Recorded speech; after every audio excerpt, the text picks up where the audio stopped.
Look at the tip of your finger. In that tiny space, NVIDIA just crammed more computing power than the entire world possessed just a few decades ago. This is the Rubin GPU, and it is genuinely the most impressive engineering feat I have ever seen. When Jensen Huang stepped onto the stage at GTC 2026, the atmosphere wasn't just electric, it was transformative. He wasn't just announcing a new chip, he was announcing the next era of human intelligence.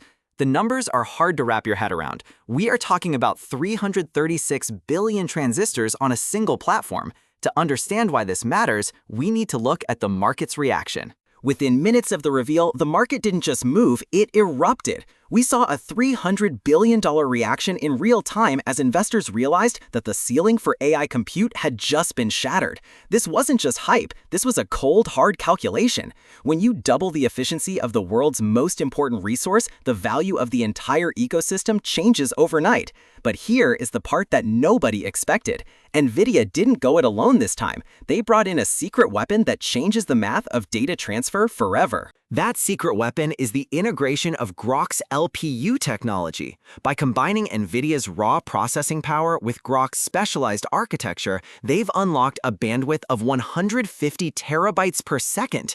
To put that in perspective, 150 terabytes per second is like downloading the entire Library of Congress in a fraction of a heartbeat. It's not just fast, it's a fundamental shift in how data moves. The market saw this and realized that the bottleneck for large language models, the speed at which data travels between the memory and the processor, had finally been solved. But Rubin isn't just about speed, it's about scale. NVIDIA is moving away from individual chips and toward the pod, a massive unified computing engine that acts as a single brain. Each pod is a masterpiece of engineering, designed to handle the trillion-parameter models of tomorrow. But this scale creates a massive problem: heat. And the solution is wild. We're talking about a physical shift so radical, it makes every existing data center on Earth look like a relic of the past. Let's look at the cooling. Before we dive into the liquid cooling, we have to talk about the memory, because without the 288 gigabytes of HBM4, all that processing power would be useless. HBM4 is the next generation of high-bandwidth memory. It's wider, faster, and more efficient than anything we've seen in the Blackwell or Hopper architectures. It's the fuel for the Rubin engine. But how do you keep 336 billion transistors and 288 gigabytes of memory from melting the floor? That's where things get really interesting. Now here's where it gets really interesting. To build a chip with 336 billion transistors, you can't just make it bigger. You have to get clever. NVIDIA is using a multi-die chiplet design that allows these components to communicate as if they were one single piece of silicon.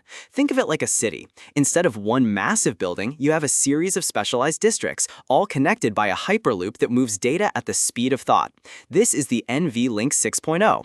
This interconnect is the secret to scaling. It allows the Rubin GPU to bypass the traditional limits of physics, creating a unified memory pool that the entire system can access simultaneously. Now let's talk about the Groq integration. Most people know Groq for their language processing units, or LPUs. By baking this technology directly into the Rubin ecosystem, NVIDIA has eliminated the latency tax. Usually, moving data from the GPU to the outside world is where things slow down.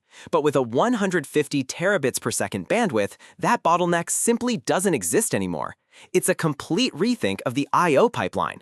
The result? Real-time inference that feels like talking to a human. No lag, no waiting, just instant intelligence. And that changes everything for robotics and autonomous systems. But here's what the skeptics are saying. They argue that this much power is overkill, that we don't have the models to utilize 336 billion transistors yet. But they're missing the bigger picture. We aren't building for the models we have today. We are building for the world models of tomorrow. AI that can simulate physics, chemistry, and biology in real time. That requires a level of compute we've never seen. NVIDIA is betting that if you build the compute, the breakthroughs will follow. And based on the $300 billion market reaction, the world agrees. But there's a physical cost to this ambition. That cost is power. A single Rubin pod consumes as much electricity as a small neighborhood. The density of transistors means we are hitting the absolute limit of silicon's thermal properties. If you tried to cool this with air, the fans would have to spin so fast they'd break the sound barrier. It's a physical impossibility. This is why the Rubin Pod is a complete departure from everything that came before. NVIDIA had to stop thinking like a chip company and start thinking like a thermal engineering firm. And what they came up with is genuinely brilliant. But the most fascinating part? We haven't even gotten to that yet. To understand the cooling, you first have to understand the HBM4 memory stacks. These are 16 high stacks of DRAM, and they are incredibly sensitive to temperature fluctuations. If the memory gets too hot, the data corrupts. If it's too cold, efficiency drops. The Rubin Pod maintains a perfect, steady temperature across all 288 gigabytes using a custom liquid loop.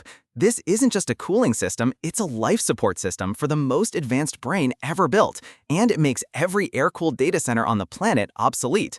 Let's look at why. For 40 years, we've cooled computers by blowing air over them. It's simple, it's cheap, and for the Rubin GPU, it is officially dead. Air simply cannot carry heat away fast enough anymore. The Rubin Pod is 100% liquid-cooled. No fans, no noise, just a silent, high-pressure flow of specialized coolant that touches every critical component. It's like a supercar engine for your data. This allows NVIDIA to pack the chips closer together than ever before.